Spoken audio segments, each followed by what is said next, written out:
Bike parts විතරක් නෙමෙයි මං කිව්වනේ අපිට කියලා බයික් එක රිපෙයාර් කරගන්නත් පුළුවන් කියලා. මේ ඉන්නේ ගාල්ල ඉඳන් ආව කස්ටමර් කෙනෙක්. මේ හංක් බයිසිකලේ අපි අද එන්ජින් එක ගැලෙව්වා. ඒත් එක්කම මේ කස්ටමර් කිව්වා අපිට අයියේ මේකේ පෙට්‍රල් පිච්චෙනවා, පෙට්‍රල් හදන්න බෑ කියලා කාබුරේටරේ ගෙවිලා කියලා ඉවර වෙලා. අනේ මේ මල්ලිට කාබුරේටරයක් දැම්මලා. මේ බයිසිකලේ හොඳට කාබුරේටරේ දිනවා කිසිම දෙයක් වෙලා නැහැ. ඇතුලේ මේන් ජෙට්, ස්ලෝරින් ජෙට් ඔක්කොම හොඳට තියෙනවා. මේක කිසි දෙයක් වෙලා නැහැ. ලෝ එකේම හොඳට තියෙනවා. වැකුම් පිස්ටන් එක තමයි මේකේ ප්‍රශ්නේ තියලා තියෙන්නේ. මේ වැකුම් පිස්ටන් එක මෙන්න මේ විදිහට ගෙවිලා තියෙනවානේ. මේ විදිහට ගෙවිලා තියෙනවා. එතකොට කොහොමද ඉතින් මේ බයිසිකලේ හරියට පෙට්‍රල් කරන්නේ නැහැ තමයි. මේ කූරත් ගෙවිලා තියෙන්නේ. මේක මාරු කරා නම් හරි. හැබැයි මේක කරලා තියෙන්නේ මේ ළමයාට අලුතෙන්ම කාබුරේටරයක් තියන්න කියලා. මේ තියලා තියෙන කාබුරේටර. මේ චයිනීස් කාබුරේටරයක්. හංක් එකට කවදාවත් මේ චයිනීස් කාබුරේටර දාන්න එපා. මේ කාබුරේටර හරියන්නේ නැහැ. අපරාධ. දැන් මම මේ දරුවට මේ කාබුරේටරේ හදලා දෙනවා. මේක අයින් කරලා මේ එයාගේ ඔරිජිනල් කාබුරේටරේ තිබ්බ තත්ත්වෙට මම හොඳ තත්ත්වෙට හදලා දෙනවා.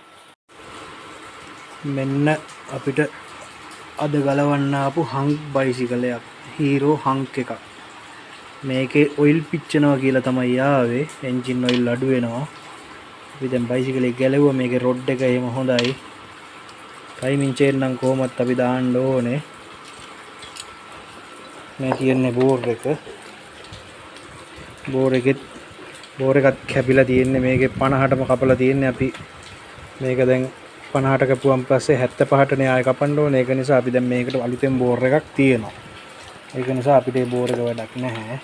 එතකොට මේ තියෙන ටයිමින් චේන් ඇඩ්ජස්ටර් මේවත් අලුතෙන් අපි දාන්න ඕනේ. මේ ඔක්කොම ගෙවිලා තියෙන්නේ. මේකේ ටෙන්ෂන් ඔක්කොම බැහැලා තියෙන්නේ. මේවා හෙල්ලෙනවා.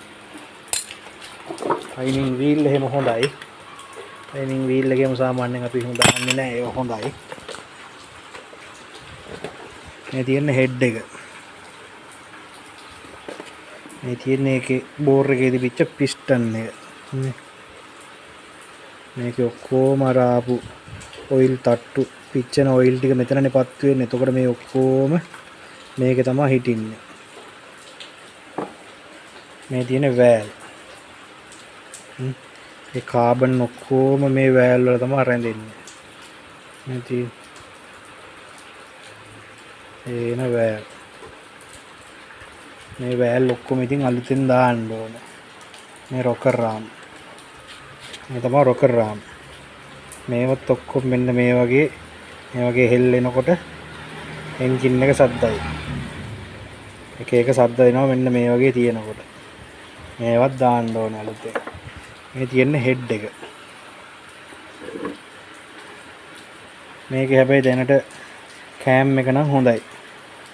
මේ කෑම් එක ගෙවිලා මුකුත් නැහැ. ඒක දැනට පාවිච්චි කරන්න පුළුවන් හොඳ තත්ත්වයේ තියෙනවා. මේ තමයි වෑල් රබර්. මේව අනිවාර්යෙන් අපි මේ වෑල් දානකොට අනිවාර්යෙන් මේ වෑල් රබර් මාරු කරන්න ඕනේ. සහ මේකේ වෑල් එක දාලා ඉවරලා බලනකොට වෑල් එකේ වෑල් ගයිඩ් බලන්න ඕනේ. ගයිඩ් ගිහලා නම් වෑල් ගයිඩ් උත් අනිවාර්යෙන් ගහලා දාන්න ඕනේ. එතකොට තමයි බයිසිකලේ හරි තත්ත්වයට ආයෙ නැවත එන්නේ.